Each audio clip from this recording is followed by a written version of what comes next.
I'm Sarah Loudon from Total Health Conferencing, and welcome to another episode of Inspired. Tonight, I'm so excited because the person who we're interviewing is someone who I follow. I've heard her speak multiple times, and every time I hear her speak, I feel like I walk away with things that I repeat, that I kind of hide in my heart, that I really add to my vocabulary, because she always brings such enlightenment to the things that she's talking about. It comes from a place of passion and a place of purpose, which is somewhere I think all of us right now, as we're experiencing these times, really want to get to the root of. So I'm joined tonight by Lillie Shockney. Many of you listening will know her. I want to just give a brief introduction of who she is, or part of who she is, and we'll get deeper tonight into all of the different facets of who she is. She's the University Distinguished Service Professor of Breast Cancer, Professor of Surgery at Johns Hopkins University School of Medicine. She's the co-founder of AON, which is the Academy of Oncology Nurse and Patient Navigators, and the co-developer of WorkStride, which focuses on managing cancer at work, part of Johns Hopkins Healthcare Solutions in Baltimore, Maryland. Lillie, I'm so grateful that you're with us tonight. Thank you for having me.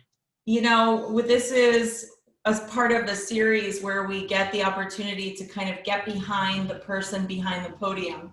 And I think for me, so much of this is about really striking to the root of what got you there. You know, what drives people to a place where they become an expert and they become someone who shares the experiences with, you know, audiences of all shapes, sizes, backgrounds. And so I really want to start at the beginning. If we could start with a little bit about where you grew up and what your family was like, and then as we go on, see how that's influenced what you do today. Sure. So I grew up on the eastern shore of Maryland, which is fishing and farming. My father was a German farmer. He tilled about 1,000 acres by himself. Very hard worker, very type 1A personality. My mother also a type A1 personality. So of course she would have to have a child that would have that as well. When I was 6 years old, as is the practice of German families, my father took me out in the cow barn. We had dairy as well as growing field corn and soybeans. And he said, you're going to begin doing the work of our family. So you're going to be learning how to milk cows, which now in retrospect, since my specialty is breast cancer, I've thought I have been holding breasts in my hand for longer than I ever imagined. And that was my introduction, certainly to breast anatomy and breast care. Getting up very early in the morning and going to bed very late was our practice in order to get everything done that we needed to get done.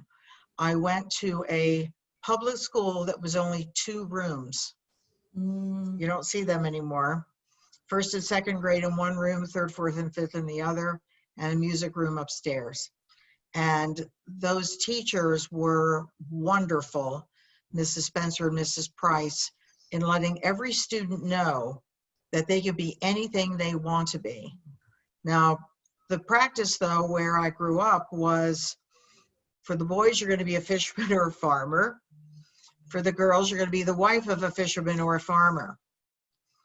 But at the age of 4, my mother had gotten for me, out of a Sears and Roebuck catalog, a nurse's costume. And I wore it till I grew out of it. And I can remember it very vividly how important it was to me, and that I knew I was going to be a nurse. And I didn't waver from that, never did. I had the opportunity to go to nursing school right after I graduated from high school. I was 17 and went to a 3-year diploma program. Those are all gone now. Mine closed about 30 years ago. And I still think it's one of the best educations that a nurse can get. The amount of clinical experience that we had, as well as the book learning, was truly phenomenal. And I felt ready to take care of patients when I graduated. So even though those are gone, I still admire that program and how it was developed and what it provided to individuals like myself. And I think that though I did well on tests and such, in order to qualify to get in and be accepted into nursing school, when I was interviewed by the leadership of the nursing school, I was asked, the usual questions that, why do you want to be a nurse and all that. And she asked me, is there anything else that you would like us to know about you? And I said, well, actually, I was born in this hospital, though my family lives an hour and a half away. I said, I was born here at Easton Memorial Hospital. And she said, oh, that's interesting, because this office, my office, was the delivery room. And I looked around and I said, I didn't recognize it. You must have painted it.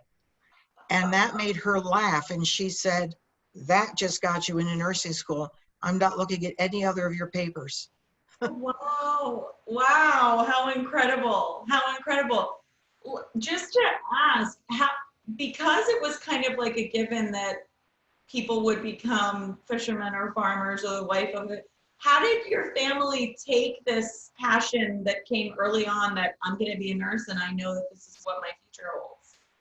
So both of my parents said at a very young age to me and to my brother, you do not have to stay here on this farm. We want you to be whatever you want to be, because neither of them were given a chance to do that. Mm-hmm. And both of my parents were extraordinarily bright. I mean, scholarly bright. And my father was told, you're going to be a farmer. You're going to do what your father did.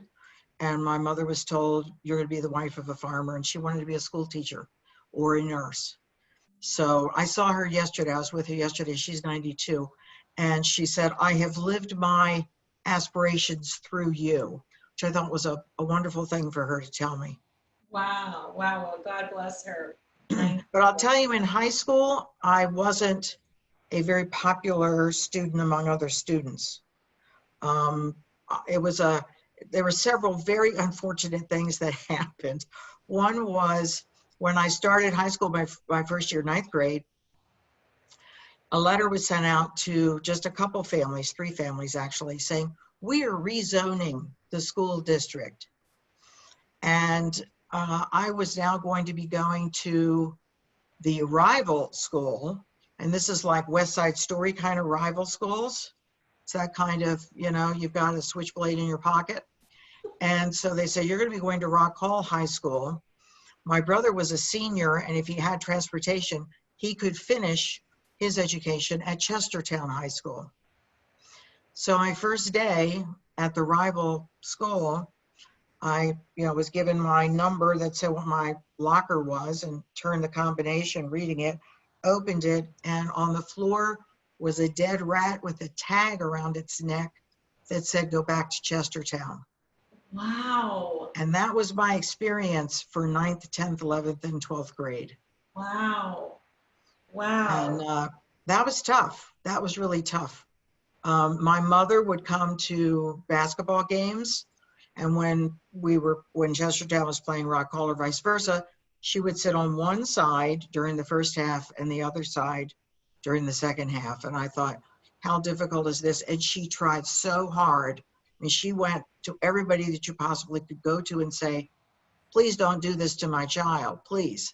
You're talking about one student being don't do this. Mm. And the school system says, we've done it, it's done. Yeah.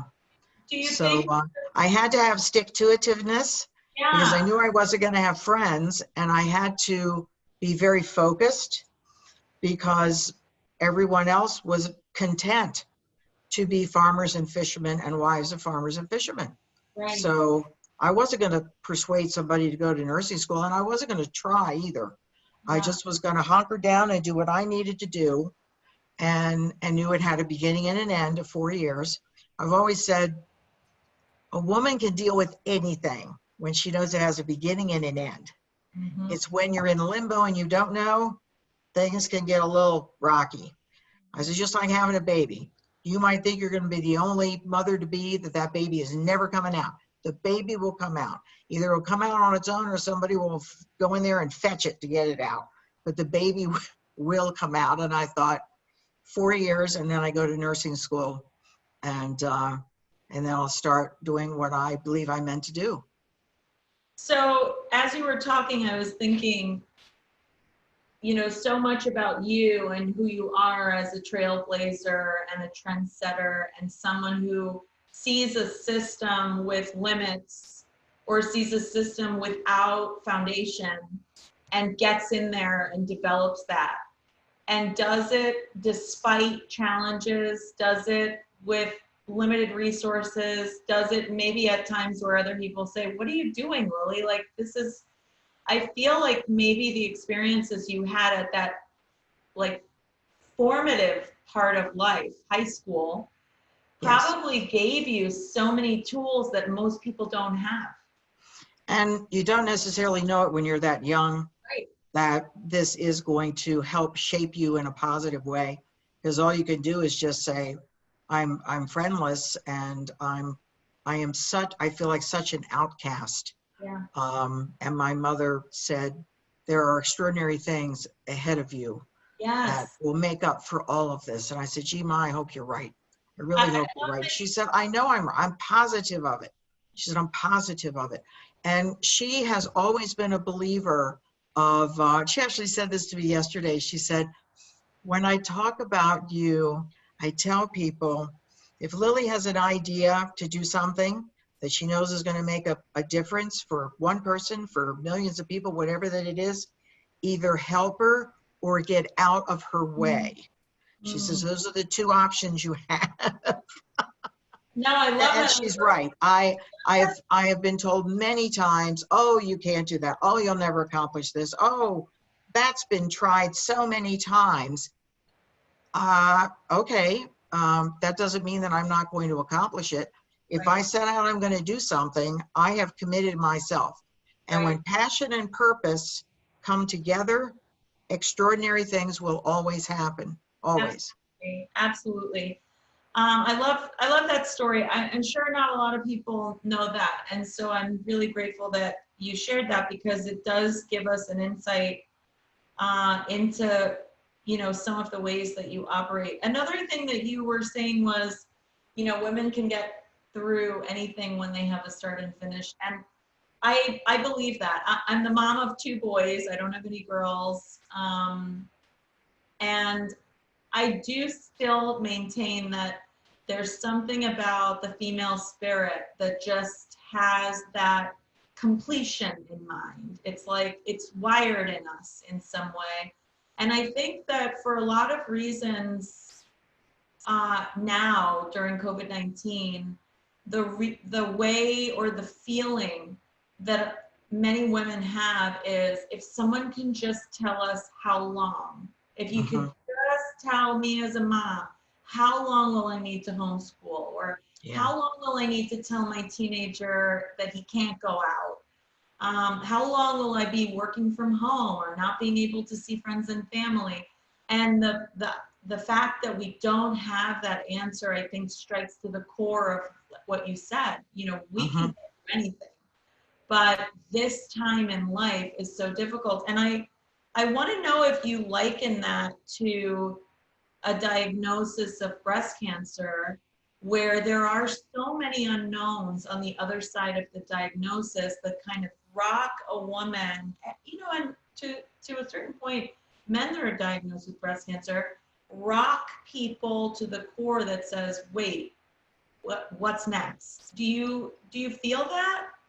I'll tell you that I'm a 28-year breast cancer survivor. And when this pandemic hit, it flung me 28 years back, because it did feel just the same. It was like running parallel tracks with the pandemic and with diagnoses and treatment. And as I was talking to newly diagnosed breast cancer patients, I would tell them, you're going through 2 crises at the same time. They are even mirror imaging one another, and both of them are going to be stressful. So we've got to figure out ways that you have some control over what's happening with the pandemic and happening also with your cancer.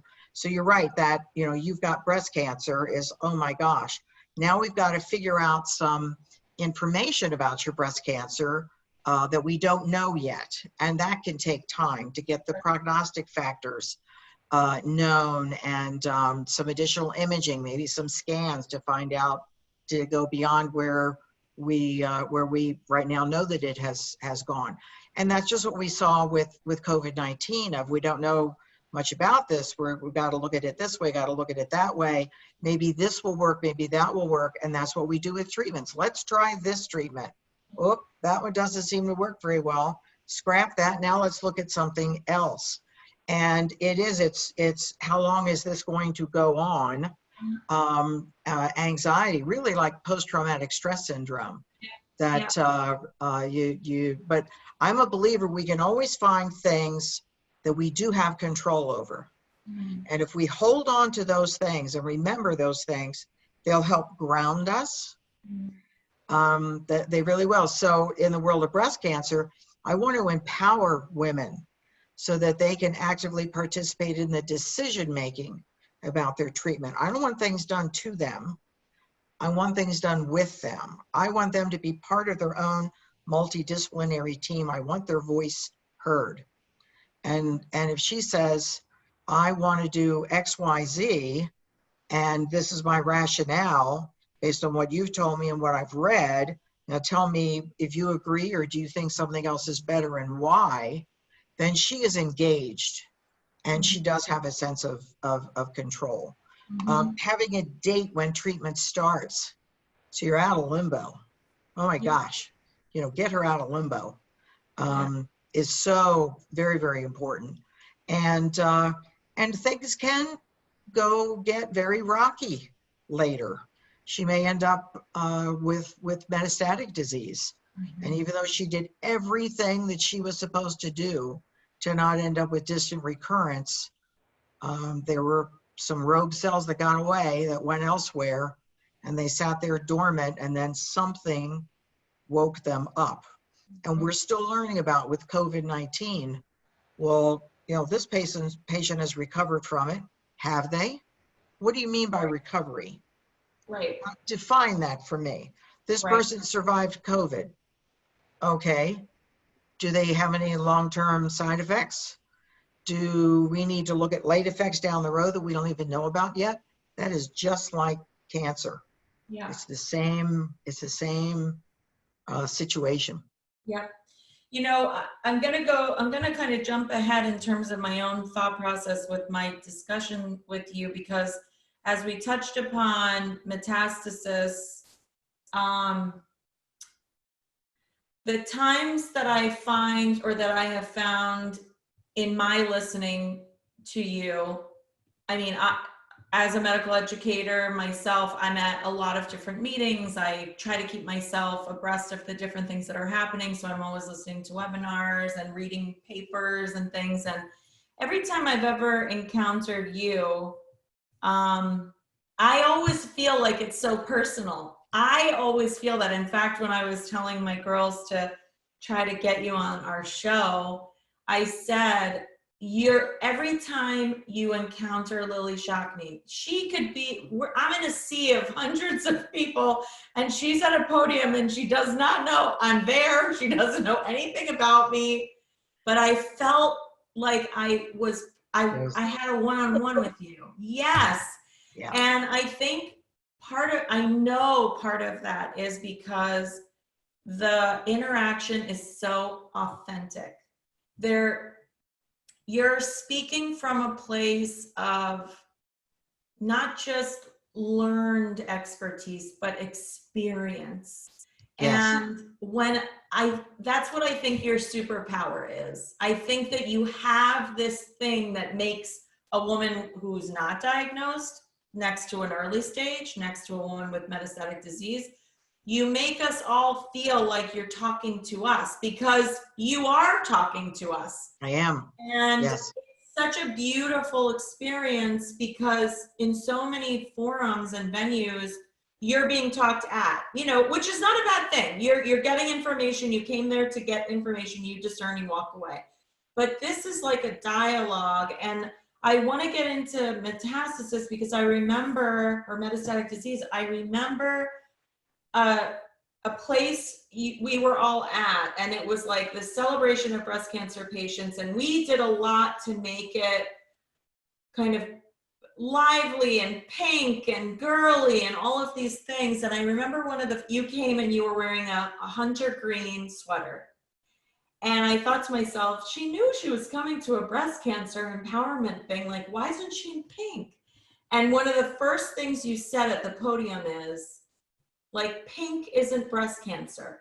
Pink is not breast cancer. So let's just almost normalize the audience that we're all here to share an experience, but we're encountering each other at very different times.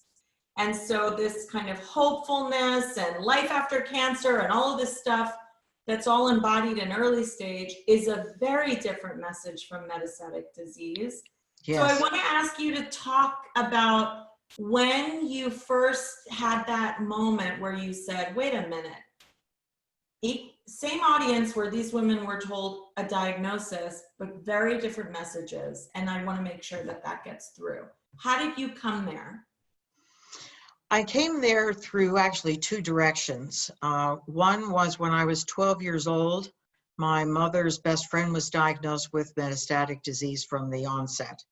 This was over 50 years ago, at a time that we didn't talk about breast cancer in public. We barely discussed it in private. And she had an open draining sore on her breast that was the size of a baseball before she went to the doctor. And she only went then because she said her ribs were sore. She said, I'm 54, I must be getting arthritis early. I'm going to ask for arthritis ointment.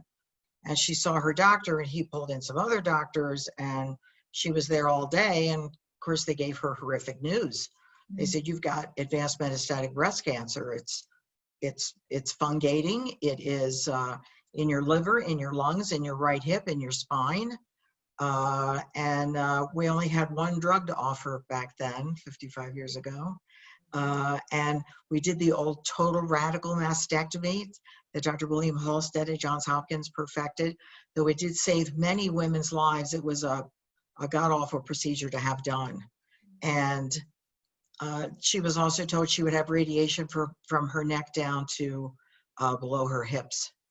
And her doctor, who was not a very friendly person, not a compassionate soul, said to her, well, we're going to treat you aggressively because you've asked us to, but the fact of the matter is you're not going to be alive for more than maybe 5 months, so you should go home and get your affairs in order. And here she was there by herself. So her response back to him, she told me, was, I'm a psychologist, and I will get my affairs in order, and yes, I do think that's important, but I'm not going to do that today, because when I get home today, I'm going to add some new life goals to my list of things I want to achieve before I leave this world. And she was the person who said, you have to have life goals. And if you write them down, you will achieve them. If they're just thoughts in your head, those thoughts could go away. So get a journal and write down what you want to have be your life goals. So I learned that when I was 12. So she told me, she said, I told the doctor one of the life goals I was going to add. I said, what was that, Miss Bertha? And she said, I told him I planned to outlive him. And she did. She lived for 21 more years. Wow. He died 18 years later. He had a heart attack. She did not assist him with his death. But I was mesmerized by that. I do think it was a miracle. Yeah. But she told me, she said, you're going to be a nurse, so this is important that you know this. She said, you need to make sure the patient has a good team that knows what they're doing to take care of the kind of cancer someone has. You need to do everything that they tell you to do, even if you don't feel like doing it. You need to find something to laugh about every day, because laughter, I think, will help rebuild your immune system. And I think it's your immune system that's gone on the blink to allow cancer cells to grow. And you need to be optimistic for as long as it's realistic. The those were powerful lessons for me to receive and to carry with me. So next was with taking care of metastatic breast cancer patients and hearing well-meaning doctors saying, I'm so sorry, I'm so sorry, I'm so sorry. So I thought, well, I guess I should say that. I'm sorry too. Oh, I'm sorry too. I wasn't helping anybody saying that. The doctor wasn't helping anybody saying that. We all felt like we needed to say it, but if it doesn't help, don't say it. So I thought about this and I thought, what is it that I'm sorry about? I'm sorry she's going to lose her life. Well, we're all going to die at some point. I'm sorry she's going to die young. Why is that important? It's because of the life goals she's not going to be here to achieve and witness. So I thought, how many times have I heard somebody say, I'm so sorry you won't be here to see your daughter graduate from high school in 3 years. I'm so sorry you won't be here to see your son become a dad one day. Because these were things that patients were saying and were venting. And were saying, I had always planned to always be here for my children. I'd always planned to accomplish this, to do that. I wanted to leave my mark in this world in some way, and I'm not going to be here long enough to do that.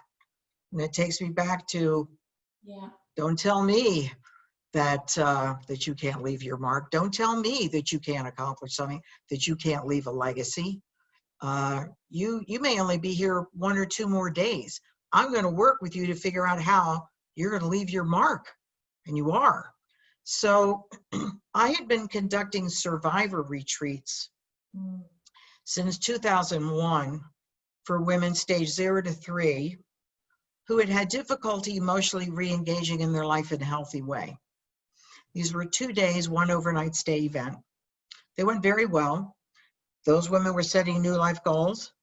I said, you're still hung up emotionally with checking your breasts every morning in the shower. You're waiting for the cancer to come back. You are not enjoying the life that we saved. You really do need to focus on, what do you want to do with the rest of your life? You should have some new life goals. And one woman that came one time, she wrote down on her paper, I've decided I want to have a husbandectomy. I've decided that over this weekend. I've been here and I'm like, and then we follow up in 6 months to see how are they doing with their life goals. She said, I did it. I'm like, oh my gosh, I hope I didn't contribute to that at all. But she said, I realized that this was not the person I wanted to spend the rest of my life with. Right. I thought, well, good for her. Good for her. Just don't tell your ex-husband where I live. Okay. And then I started getting emails from women who had stage 4 disease all over the country, because these survivor retreats, I've never limited to be just for Hopkins patients. Patients can come from anywhere. They're free to attend. I just need to get them. They need to get themselves there to attend. So I started getting emails saying, I see you have a survivor retreat. When is the retreat for us who have stage 4 breast cancer? And I'm like, oh, wow. What would I do at one of those events? What do they want done at those events? So through a focus group, I found out what these women wanted, because I don't want to rely on it just being on the people that were emailing me, because I'm not sure that they knew what they wanted. But if you get people in a room and you get them talking and find out, so you want a retreat. What does that mean? What is a retreat? What are you expecting to happen? Where do you want it held? How is it a 1-day thing, 2-day thing? Do you want anybody to come with you? And from that, I put together the program that started in 2006 and is held semi-annually. And I'm now helping other cancer centers across the country launch facsimiles of what I've developed. I've done 29 of these now. Wow. And so what happened? I will tell you that this is definitely one of my legacies, is metastatic breast cancer retreats. One of the retreats is for couples, so they bring their spouse, partner. The other is for women not in a relationship, so they bring a female caregiver. That's usually their sister, their mother, their daughter, or sometimes even their best friend. And they are 3 days and 2 nights. We hold them at Bon Secours Spiritual Center. Very important to hold them at the right place, a very serene, peaceful environment. We never discuss religion there. We do talk about hope. We talk about spirituality some, but mostly about hope. And the third day is the culmination of the 2 prior days. We've learned a lot from these women and whoever they've brought. All of the men eventually cry, which I'm hoping they will because they haven't been able to. They are so thankful to meet other husbands, other partners in the same situation because they've been doing this alone. Yes. And the thoughts that they have, they figured nobody else has ever had. And they form their own little alumni group right there. We have them develop a closed Facebook page after the retreat is over so they can remain in touch. That's been very therapeutic for every one of these groups. But what I do on the second day is the hardest thing for the attendees. And I tell them, I said, I'm going to have you think about a question I'm going to ask you, and it's the toughest question you will ever be asked by me or by anybody. And I'm going to keep the patients in the room with me and have their loved ones be in another room with a different facilitator. And we're going to talk about this, and then we're going to come back together and share what all of us discussed and see where these themes very clearly overlap with one another, and that you've been afraid to say it at home. You've been afraid to tell your loved one. You've been afraid to tell the patient, but this is a safe place to discuss it. And this is how we're going to help you get control. And the question is, of everything that may lie ahead, what's your greatest fear? First fear, always, I've done these 29 times. They are always the same 3 top fears, always. Fear of being in pain and suffering and no way to get away from it. Their loved one is saying, watching her being in pain and suffering and no way to fix it, which launches me into a discussion about palliative care. And they go, no, I don't want hospice yet. I said, did I say hospice? I didn't say hospice. Well, that's what palliative care is. Every group brings this up. And we've got to undo that. Now, palliative care is part of hospice, but palliative care also stands alone. And anyone with any form of metastatic disease should already have a palliative care specialist on their team right from the beginning. And I tell them, I said, I don't like the word palliative care, so I don't call it that.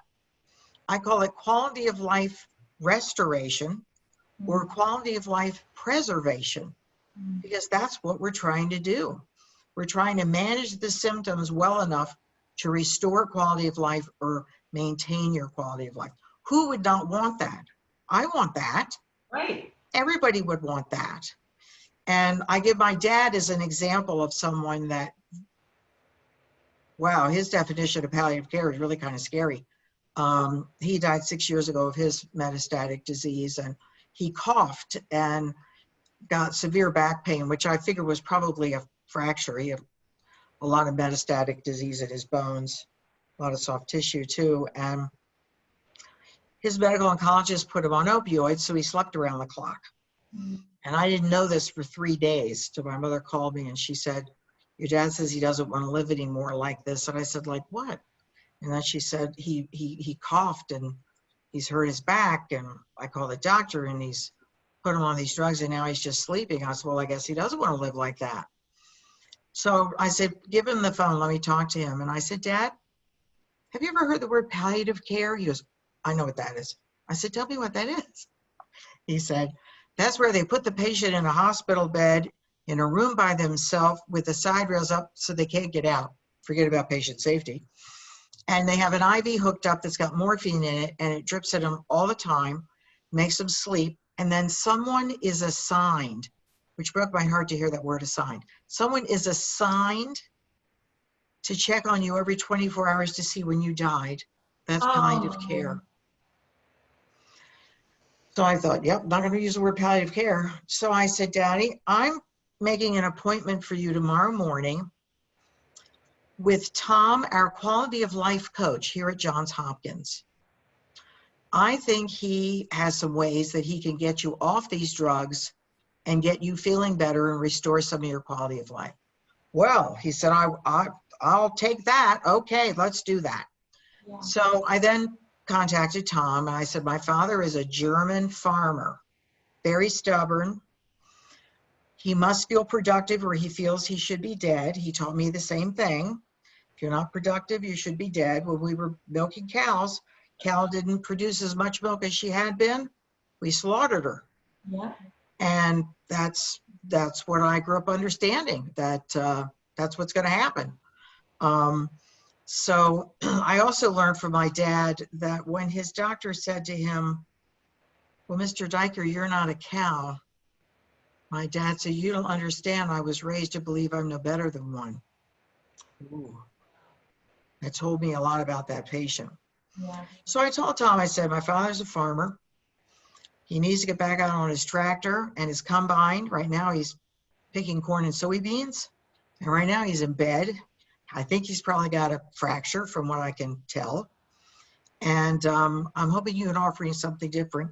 Do you know anything about farming? And he said, I was a goat farmer when I was a child. I said, I'll take it. I'll take it. I'll take it. And I said, he is very stubborn. He is very untrusting of people, hard to get to know. And I told him what my father said palliative care was, and Tom went, wow. And I said, so I want your white coat off, because it says palliative care. I want your ID badge off. It says palliative care. You are Tom, the quality of life coach, who prior to coming to Johns Hopkins was a goat farmer. Right. And that's how I introduced my father to Tom. Wow. And he got him up there on the table and he pushed down his back. He said, you know, I took a couple x-rays of you before I saw you today. And he touched him right at T5. And, you know, my dad winced and he said, this is where the problem is. And I was in front of my dad holding him. My father says, he knows that because he was a goat farmer before he became the quality life coach. I said, yes. So Tom asked him questions that we all ask our patients. They are on the back of our ID badges, but I hope and pray nobody has to read their badge anymore. I would really be quite disgusted if they did. Those questions are, how much do you know about your cancer? How much do you want to know about your cancer? What are you hoping for right now? What are you most worried about right now? And tell me 3 things that bring you joy. When he got to the joys, my father said, I love doing my own wheeling and dealing. I provide farm loans to young men who want to be farmers when the bank won't take a risk on them. Even their own parents won't take a risk. I don't loan money to everybody. I size them up myself, but right now I'm so confused with this medicine in me, I can't think straight. I've got 2 young men waiting to meet with me that want to become partners and have a farm. And I keep putting them off because I can't think straight. He said, second joy is visiting with my granddaughter and 2 great-grandchildren, which is my daughter and grandkids. Now those grandchildren at that time were ages 3 and 5. And he said, they came to see me 2 days ago and I slept through the visit. They drove 7 hours round trip for me and I was asleep.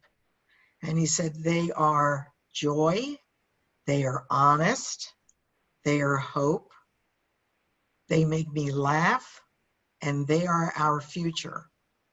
And then he says, and then my last joy, which I guess is my most important joy, I love being a farmer. And I want to get back out on my combine. And then later I want to get back on my tractor. And right now all of that is on.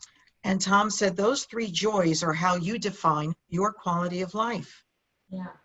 So it is my mission with my quality of life team to restore those 3 joys to you. And I'm thinking, I don't see my father getting back out on a combine. So I thought, well, maybe we're going to give him hallucinogenic drugs and let him smell diesel fuel and corn husk. And maybe that will create the image. So he said, took some x-rays.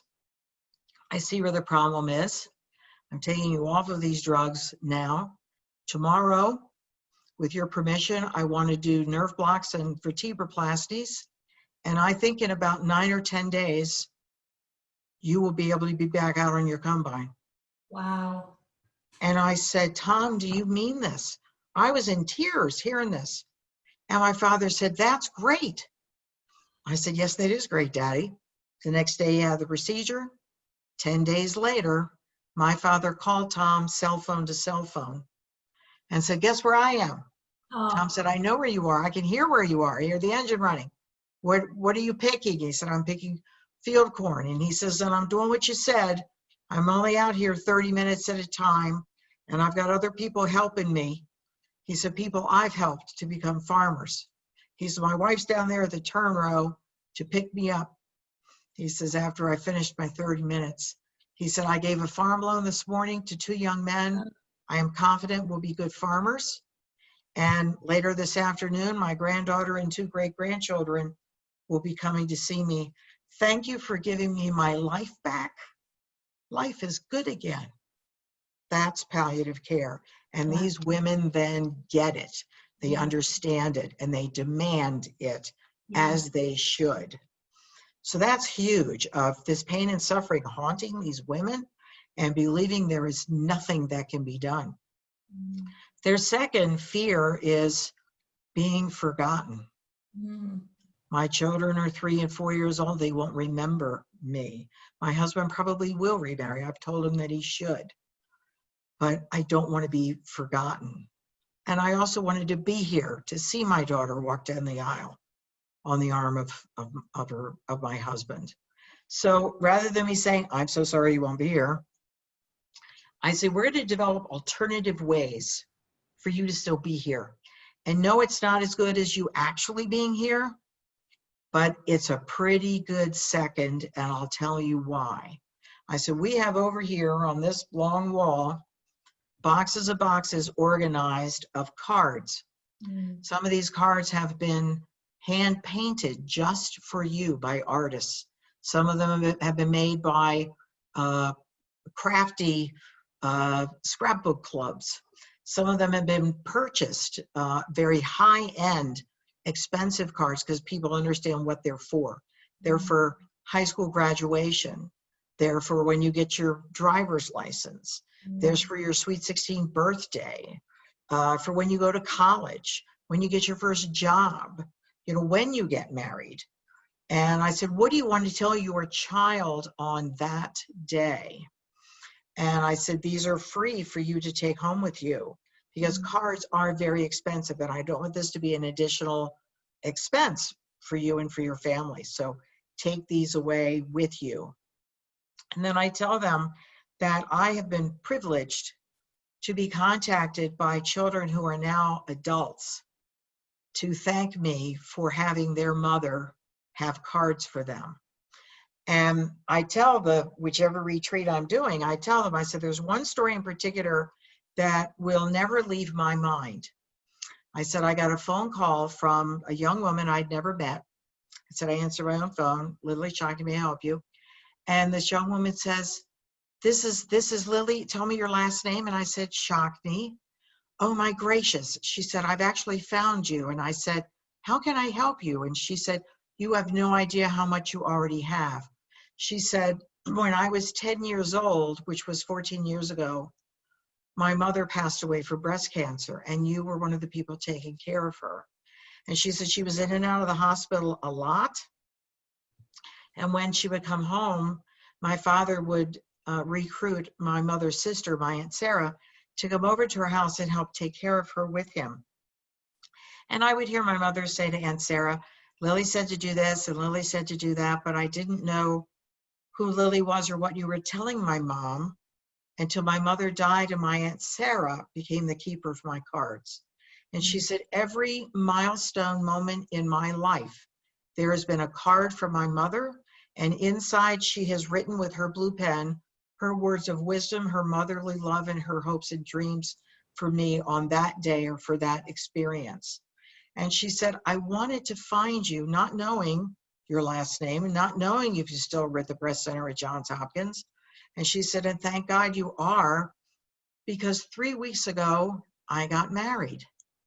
And she said, my Aunt Sarah was helping me with my veil, and she handed me a card from my mother. And she said the edging of the envelope had yellowed because, after all, the card was 14 years old. She said, I opened it up, pulled the card out. She said it was a beautiful wedding card. Inside, down the left-hand side, was blank. And that's where she said, my mother had written at the top, I know you would have chosen wisely who was deserving to have you spend the rest of your life with. In the middle, she wrote marital advice. Don't ever go to bed angry with one another. Whatever it is can be talked through. And at the bottom, she wrote, when your dad lifts your veil and kisses your left cheek, you will feel me kiss your right. And she said, Miss Lillie, I had to find you because I swear I felt my mother's kiss. Wow. I've always felt my mother, her presence and her love. She has never left me through these cards. And she said, I asked my Aunt Sarah if there were any more cards, and she didn't tell me. So would you tell me, is that my last card? And I said, are you planning to have a family? Yes, she said, we want to start a family in about 1.5 years. I said, when you learn you are expecting, there's a letter from your mother describing how she felt when she learned she was carrying you. When the baby is born, there is a letter from your mom that describes how she felt the first time she held you and all of her hopes and dreams for you. And when the baby is a toddler, your mother has recorded her voice saying nursery rhymes and children's stories, so your children will know their grandmother's voice. Wow. She will never be forgotten. And because I've been privileged to hear from these children that are no longer kids, I can reassure these women that are saying, I don't want to be forgotten. And I said, but you won't. Right. And you are still right there in control, giving advice. And they will take your advice, and they will never throw these cards away, ever, ever. And then the third fear is causing bankruptcy. That with drugs costs being so high today, and co-payments and deductibles being higher than ever, and their families saying, oh, please do one more treatment. Please, please, don't worry about the expense. Do one more treatment. And for whatever reason, could be money that they don't want to do another treatment, or could be they've got their own criteria when they want to stop treatment, but they haven't said it yet. They don't want to leave financial debt for their family. And that is one of the elements to experience a good and peaceful death, one of the 9, leaving no financial debt for your family associated with your cancer care. None. You know, it's so funny because what Tom gave your dad in these very kind of prescriptive ways, you give these women after they're gone. So yeah. It's like you equip them with a fulfillment of getting that life, of whatever the fear is that they're going to lose. It's like you equip them to say, no, it doesn't have to be that way. But I think so many of us think of death as this like final thing. And maybe it's from our experience that we've right. lost someone, and years later they are forgotten, or they did leave a financial burden. And yes. so we're marked by that. But and I talk about their legacy. You know, what do you want to have be your legacy? You maybe never thought of a legacy. That too is an element to have to experience a good death, and it's a way to get control. You know, when you're dealing in a total land of uncertainty, oh my gosh, what can I control? So knowing you had purpose for living, and it was valued by at least one other person, leaving a legacy unrelated to leaving money. So one of my legacies is these retreats, certainly. Being pain-free, which takes us back to palliative care. Dying with dignity in the environment of your own choosing. We only asked 24% of patients with advanced cancer where they want to die. When we ask them, 91% say home with hospice. but we're Yeah. only asking 24%. 23% of patients with solid organ tumors, advanced disease, die in an ICU on a vent. That is shameful. Yeah. Yeah. That is shameful. I get very distressed. I teach how to have those hard conversations, the art of giving bad news. I expect physicians, if they're going to be in this line of work, they've got to be able to do this and do this well. Yes. Also, making sure all of our financial and legal affairs are in order. People postpone doing that. And I say, don't postpone it. I've got mine all in order. I have cards for my grandchildren. I know what several of my legacies are. I have figured out my purpose. Yes. I've got my finances straight. I got it all tied up. So if I get hit by a truck, I'm okay. I'm gonna be okay. I still have control, right? Giving forgiveness and receiving forgiveness is another element. That requires some time. First of all, you have to think about, do I want to forgive the person or not? And you don't have to forgive them, but you have to have a conversation. Yeah. You have to have a conversation. And one that's very interesting, this one really has intrigued me, is feeling confident you will be spoken of fondly after you're gone. Mm. That is really important to people. Yes. Really important.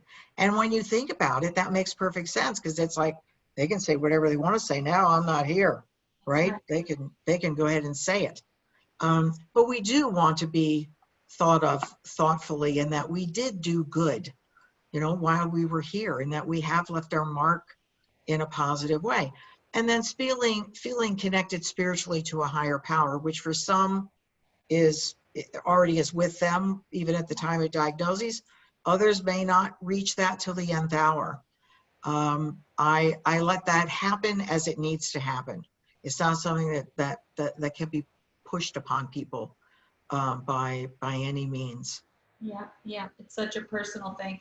Lillie, as you're talking and giving these words of wisdom and tokens of experience that you've gained through sharing life with so many other people who have been in this situation, you think of it, I always wonder why we have to encounter a diagnosis in order to begin to think this way, and how you were saying, I'm ready. I'm ready. I'm healthy and I'm ready. And I feel like in so many ways, fear of death is fear of that unknown. It is fear of the loss of control for everyone. You don't have to be a patient living with metastatic disease. It's one of the reasons I love the notion of when people get a heart surgery, they start celebrating birthday at year number 1 because they restart. Because Right.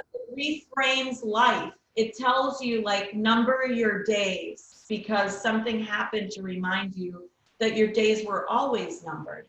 And so it really does, all the applications that you've given us in terms of how you structure this beautiful weekend retreat and your encounters with these women and their families and their loved ones has applications to all of us, especially now, where one exposure to a healthy person could, in 14 days, you could be in the ICU on a vent. Right. And so it's so important to kind of think about where you are in your life. And I need to thank you on behalf of all of those people, and on behalf of everybody that's listening now, and from me, from my own heart. Thank you for always giving us these words of wisdom, because it's life-changing. I say that every time I think of you. You give life-changing lessons, and it's just so amazing. And I hope that you take that as part of your legacy, that it's not necessarily only in patients with metastatic disease or in what you've done for breast cancer, but it's every encounter you have, you just plant something in people. And I really love that that's a gift that you have. Well, I don't want to, we've got about 10 minutes left. I want to really talk about you. One of the major things is co-founder of Aon. So a huge piece of legacy is multiplication. you know, a Lillie Shockney can do within the parameters of one life, which in your case, sister, is huge. But what you've done with Aon is provide a platform where you can multiply and where others that you know have leadership qualities and have passions of their own can multiply. Talk to me about how did the idea come? It says co-founder, so who's the other founder? Like, where did it come from and what has it meant for you? So the other co-founder is Brian Tyberski, who is president and heads up an organization called the Links Group. And they administratively actually oversee Aon for us. This was 11 years ago. Yes. When we sat down and I said, I do not see that there is going to be a professional home for oncology nurse navigators, and they deserve a professional home. I said, I've approached other organizations to see if they're going to embrace this because I think it's important, and they've told me no. So I said, you know me, if somebody says no, then I know I can fill that void.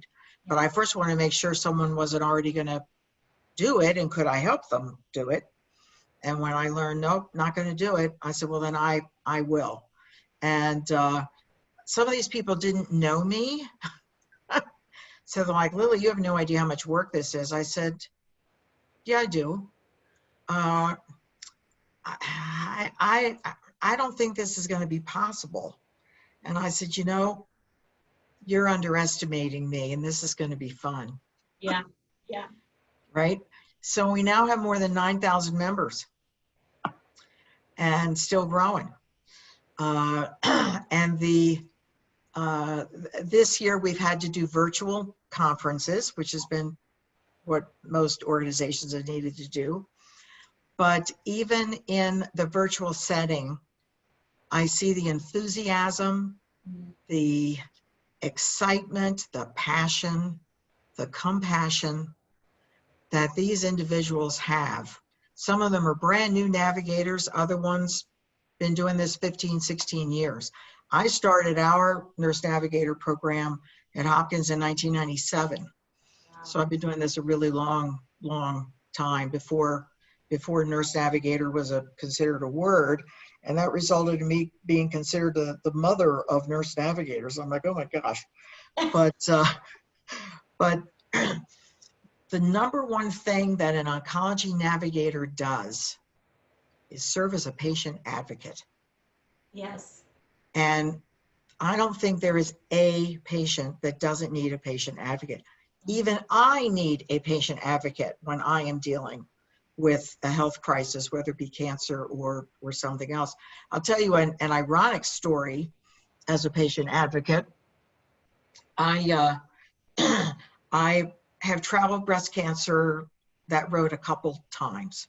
So I'm glad I only had 2 breasts because I thought I could keep doing this. I needed to have mastectomy surgery in both cases, and I was not a candidate for reconstruction due to some other serious medical issues that I had. So I knew that I was going to be wearing breast prostheses, which Miss Bertha wore. So, you know, she was forever always on my mind. And I had Betty Boop and Bobby Sue, my boobsy twins. But 10 years after my second mastectomy, I was given an extraordinary gift, and it was the gift of choice, that I could finally have reconstruction. I could finally be put to sleep, is what the problem was. I could actually have general anesthesia. I had a D&C with nothing. Yeah. Wish that on an enemy. Yeah. But I didn't have a Lillie Shockney to talk to Lillie Shockney about reconstruction. I want you to strongly consider this. You can have your silhouette whole again if you want. You've been a champion in talking to other patients about reconstruction, making sure that they have every available avenue of choice to them. And whatever that may be a co-payment or a deductible, to find an advocacy organization to cover that for them. And, you know, let's take this on. But there I was in a hospital gown saying, I don't know if I should do this. And there's no one more assertive or aggressive than this chick. But there was no Lillie Shockney to talk to Lillie Shockney. So I talked to my husband. He said, if you want to do it, go ahead. Don't do it for me. I think we've been fine. I said, we certainly have been fine. My daughter said, Mom, I've seen you in the ICU several times. Please don't. Yeah. Don't. So I decided I would go to church on a Friday night by myself. Church was empty. Sat on the back pew. I said out loud, God, you give me a sign it's okay with you that I pursue breast reconstruction.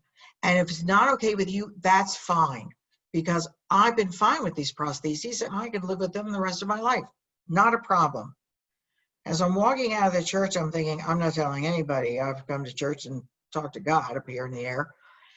And I didn't think I'd see a burning bush or be hit by lightning would be the sign. I didn't expect a sign. I get out to the car, open the door, put the key in the ignition, turn my car on, and my radio was on. And I hear a song playing I hadn't heard for over 20 years. And the song was Sexual Healing by Marvin Gaye. And the first full verse I heard was, I can't wait for you to operate. I'm your medicine, let me in. I went home and I said to my husband, God just sang sexual healing to me on my car radio. I am having deep flap reconstruction done. And I did. I love And it. I had headphones listening to sexual healing while they put me to sleep. I love it. I love it. I love it so much. I love that, we always, I'm a Christian and we always say, I'm a Bible study teacher too, and I say how you encountered God or Christ the first time is how you picture God or Christ forever. And so, if you have this like white beard judge, this is how you encounter. And so you kind of go reverently.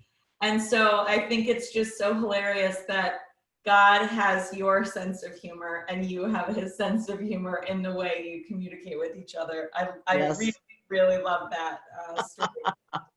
Lillie, you've been so much to so many people, and it's incredible to know where you came from, how you got here, where you're still going. I mean, I'm sure that there are so many plans in your own life goals book. There is. Which I'm is not done yet. But no, if, you're not. And if I get prematurely done, it's okay, right? That's right. But I love that you told us write them down, because I believe that. And so many times it's like I've got plans and I don't write them down, and then I do forget them, and it was a dream that maybe once would have been. So that was a big takeaway. I normally end these interviews with doing something really silly, but one of the things that really resonates with me, and it resonated with some of the women who sat with me at another retreat that we heard you speak at, was, laughing activates T cells, and T cells fight all of the ugly Keep your things T cells pumping with laughter. Yes. A genuine belly laugh is part of cancer treatment as far as I'm concerned. Well, one of the things you always say is to identify something to make you laugh and to find the things that bring you joy. And so I want to ask you, even lightheartedly, what brings you joy? What can you always count on that brings you joy? So my two grandchildren that are now 11 and a half and 13 and a half bring me tremendous joy. My daughter, who's 40, also does too, and she is the funniest person I know. She's hysterical. She was born for the stage, but isn't on a stage yet, I'm going to say yet. Yeah. She doesn't think she'll be there, but she could be a stand-up for sure. I mean, absolutely, positively. I enjoy listening to very young children laughing. And in our neighborhood here, there are some little ones that are here on weekends, and just this past weekend, my husband and I were sitting outside, and he said, "Oh, listen to that." And I said, it's like music, isn't it? And he said, "Yes, it really is." And he said they are in the moment of whatever it is. They're in that moment and just enjoying the joy of it. Yes. And I keep a journal. I write down surprising things. I write down gratitude. I write down good things that have happened, surprising things that have happened. But I also would write down sad things and how could I make that different if that happened again, whether it be to me or to someone else. And then I go back and I periodically read through this. Oh, I remember that. Oh my gosh, I remember that. So yesterday when I was with my mom and my dad, I think I said had been gone. He's been gone 6.5 years. And we were talking about that he was insistent that my mother go into town and buy him red suspenders. My father wore beige shirt, beige pants, beige shirt, beige pants, beige shirt, beige pants. And that was that. Now, you know, a Sunday suit to wear to church, but otherwise beige and beige and beige and beige. Here he said he wanted red suspenders because he was losing weight, didn't want to invest in a leather belt, just give me the suspenders that can hold the pants up. So she went to Walmart, got the suspenders, brought them home, put them on him. She thought they looked terrible. Oh, red. And my daughter and grandchildren were driving down there to visit, and they were 3 and 5 at that time. And Laura was explaining, you know, she said, now Big Pop, he has a boo-boo in his back. Mm-hmm. And because this was right after that T5 fracture, she said, so Brendan, you can't charge at him like a dinosaur because it could hurt him. And Kira, he can't pick you up at the door anymore. Wait for him to sit in the chair and then you can sit on his lap. So Kira said, oh, that sounds bad. She said, did he have to go to the hospital? Yes. Oh, that is bad. So when they arrived, my father was coming out of the bathroom with his walker walking, and he looked behind him and he sees the children coming in, and he goes over, sat down in his easy chair, and the children very carefully walked over and asked if they could sit on. Oh, yes. And tell me what you're doing this week and tell me all these things. And whatever they said was always hysterical. It just was because it was so honest. And my daughter said to my mother, Mom, what's the deal with the red suspenders? She said, oh, don't even talk about it. He told me to get red suspenders. I kept the receipt. I hope I get to take them back. So she said, if you want suspenders, they had tan ones there, but he told me red, so I had to bring home red. And Laura said, my daughter said, I think it's very odd that the children aren't mentioning anything about the suspenders. And my mother said, I do too, but don't bring it up. Yeah. Right? So a couple hours go by, they leave to go home. She gets them in their car seats. They're on the way home. And Kira says to Brendan says to Kira, that is the biggest boo-boo I have ever seen. Have you ever seen a boo-boo that big?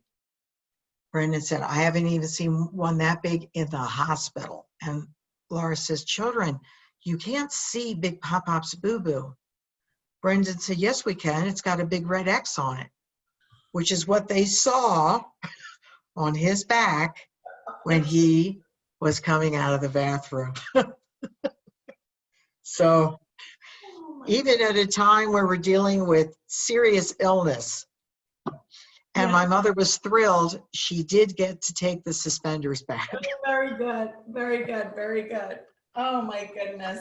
It's amazing. It's amazing how perspective changes everything. Doesn't it though? Doesn't it though? It really and we've got to leave room in our heart for forgiveness. Yes. We also have to leave room in our heart for understanding we don't know how someone else would deal with the crisis. Yes. And so we can't judge how they did it. Yes. We'll have our turn and we can then reassess how we dealt with our own. That's right. But we should never make assumptions about that was done poorly, that was done well, because you don't know till it's your turn. You don't know. Right, that's so right. Lillie, I've loved having you on. I hope that in the future we get an opportunity to be together again, whether it's... I would love that. live, whether it's at a meeting, whether it's another podcast where you just share more of, your experiences and other people's experiences. I love that you give a voice to the voiceless and to the ones that have moved on, and you speak so fondly of them, so they never have to worry about someone not speaking fondly because they always have you as their advocate. I Yes. thank you so much, Lillie, for your time. Thank you. Thanks for having me. God bless you for all the things you're doing and all the things you'll continue to do. You as well, dear. Thank you. Good night. Good night.